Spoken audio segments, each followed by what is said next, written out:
O Papa Francisco disse que a Igreja Católica se deve envergonhar e procurar o perdão pelo escândalo de abusos sexuais cometidos por clérigos ao longo de décadas, que afetou mais de 500 pessoas na Bélgica.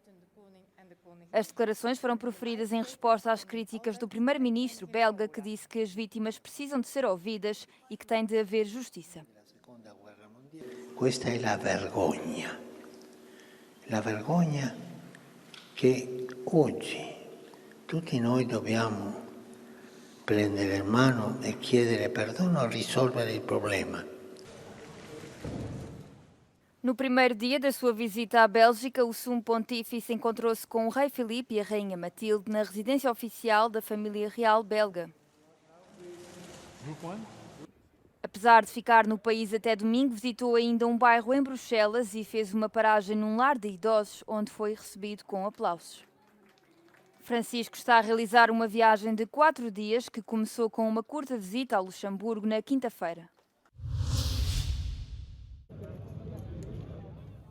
Numa altura em que as ameaças para o escalar do conflito entre Israel e o Hezbollah aumentam, o ministro libanês da Saúde afirmou que o seu povo só quer paz. Os ministros libaneses têm de encontrar soluções precárias num governo com posições divergentes sobre a guerra de Israel contra o Hezbollah, sendo que 2 membros do grupo militante são também ministros. Hezbollah has stated clearly that if things stop in Gaza, that they will stop all their actions. And therefore, I think it is what everybody understands is that a ceasefire in Gaza will be instrumental to remove the excuse of all non-state actors, whether these are non-state actors in Lebanon, whether they are in Iraq, whether they are in Yemen or any other place. Para além do Hezbollah, os outros atores não estatais são o Hamas, os Houthis e os representantes iraquianos do Irão. De acordo com a resolução 1701 da ONU, o governo libanês deveria ter desarmado o Hezbollah no sul do Líbano desde 2006. The 1701 has also had infringements from Israel, who is continued to occupy parts of Lebanon, and their warplanes continue to intrude into the airspace of Lebanon, and they continue to attack Lebanon.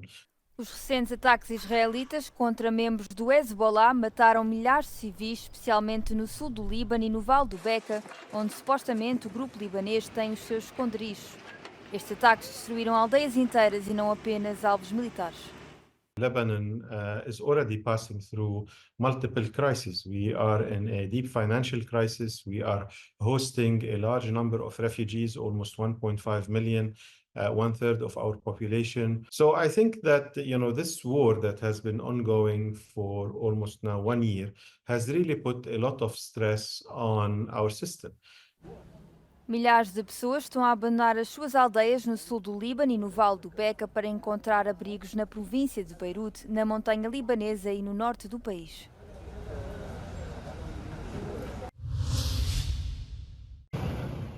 Entre ameaças de uma guerra generalizada no Líbano, com o conflito entre Israel e o Hezbollah a agudizar-se, os países europeus estão a retirar os cidadãos do país. Portugal anunciou um plano para retirar 20 cidadãos portugueses que estão no país do Médio Oriente e desaconselha qualquer viagem para a região. Já a Chipre anunciou que vai facilitar a chegada de libaneses que procurem proteção. A questão foi discutida numa reunião entre o presidente cipriota e o Alto Comissariado das Nações Unidas para os Refugiados. Chipre foi descrito como um pilar de estabilidade pelo primeiro-ministro libanês num encontro com o presidente do país. Também a Grécia está disponível para acolher libaneses.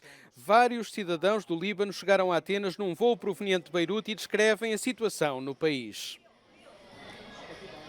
The situation, as you all know, it's not that good. The Israel is still attacking us, and nobody is supporting us. Especially from South Lebanon, they are leaving their home. There are a lot of killed there. I was so scared to drive to the airport because it's within South Lebanon that they are bombing over there. So, thank God no problems on the way, and thank God they didn't strike the airport. I'm happy. Os ataques israelitas já mataram mais de 700 pessoas no Líbano. Os governos europeus estão a pedir aos cidadãos no Líbano que abandonem imediatamente o país devido à escalada das hostilidades. Desde a guerra do Líbano em 2006, a missão FINUL nunca assistiu a uma situação tão tensa. Criada em 1978, a Força Interina das Nações Unidas no Líbano conta com 10 mil soldados da paz provenientes de 50 países que têm patrulhado regularmente a linha azul, fronteira traçada pela ONU entre o Líbano e Israel, ao mesmo tempo que se empenham para desanuviar as tensões entre as duas partes. Desde que Israel lançou uma nova vaga de ataques em todo o Líbano, mais de 600 pessoas foram mortas e mais de 90 mil ficaram deslocadas no país.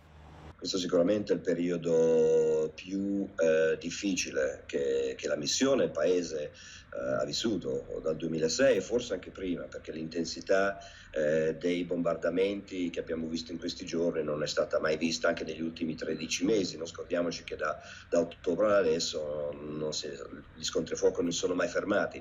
Gli ultimi 4-5 giorni hanno visto anche il numero di morti arrivare quasi allo stesso numero di morti che ci sono stati nella guerra del 2006. A invasão terrestre é uma ameaça por parte de Israel. È stato detto dagli israeliani che sono preparati per un'invasione di terra. L'altra cosa importante è che noi siamo presenti lì, quindi al momento non stiamo vedendo nessun tipo di movimento.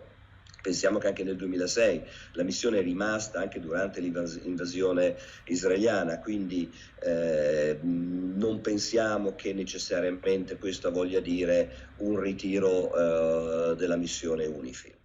Na quarta-feira, o Hezbollah lançou um míssil em direção à sede da Mossad em Tel Aviv, que foi interceptado. Seguiram-se depois ataques em grande escala por parte de Israel. No meio destas tensões, os Estados Unidos e a França apelaram a um cessar-fogo de 21 dias, proposta que Israel já rejeitou. Stiamo cercando ancora di trovare una soluzione attraverso mediazioni, ma anche attraverso l'operato non solo della missione, ma il capo della missione che mantiene questo canale aperto di comunicazioni con le parti per cercare di mitigare il rischio, però la situazione è molto seria. Come soluzione c'è quella che abbiamo detto da tempo, la soluzione che anche entrambi i paesi hanno indicato, logicamente in maniera diversa, ma l'implementazione della risoluzione 1701, la nostra risoluzione, che è la stessa risoluzione che ha fatto sì che la guerra nel 2006 finisse. Como se viu nos últimos dias, a área de operações está a expandir-se com ataques que já não se limitam apenas ao leste e sul do país. A população de ambos os países nunca esteve tão preocupada com a perspectiva cada vez mais iminente de uma guerra. O ministro da Justiça dinamarquês visitou uma prisão no Kosovo, para onde o seu país tenciona enviar cerca de 300 reclusos a fim de reduzir a sobrelotação do sistema prisional dinamarquês. Peter Hummelgaard, ao lado da sua homóloga kosovar, elogiou aquilo que chamou uma cooperação frutuosa entre os dois países. Now we have come to Kosovo in a need of help in use of excess capacity in the Kosovarian prison and detention facilities, and that is a very big help for Denmark in a time where we have a very, very pressured prison and probation services in Denmark. This visit here marks the practical implementation of the project, and there's no doubt that we would have liked to seen that started earlier, but nevertheless we are happy that we are at this phase now. O Kosovo alugará 300 celas da prisão a Copenhaga, que será responsável pelos trabalhos de modernização para que as instalações estejam em conformidade com as normas dinamarquesas. Mas a decisão de transferir os reclusos para a prisão kosovar está a suscitar preocupações entre os grupos de defesa dos direitos humanos, uma vez que, de acordo com o relatório de 2023 dos Estados Unidos, as prisões do Kosovo são mais violentas, há mais corrupção e o tratamento inadequado com alguns reclusos, principalmente com deficiência mental. A Áustria vai a votos este domingo. As sondagens apontam para resultados muito renhidos, com os conservadores e os populistas da extrema-direita a projetarem até 27% dos votos. Uma nova tendência que se está a verificar em toda a União Europeia está também a ter lugar na Áustria, com o país liberal a caminhar na mesma direção de países como a Hungria e a República Checa, que viraram à direita populista, nomeadamente através do húngaro Fidesz e o checo Aliança dos Cidadãos Descontentes. Os três partidos criaram o grupo nacionalista no Parlamento Europeu em junho deste ano, denominado Patriotas pela Europa.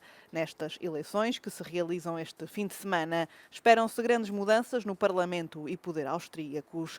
O Partido Populista de Direita, FPÖ, tem vindo a ganhar força desde o início do ano, apostando numa retórica emocional, tanto sobre questões nacionais como internacionais. Se o FPÖ conseguir a vitória, será a primeira da extrema-direita na história da Áustria.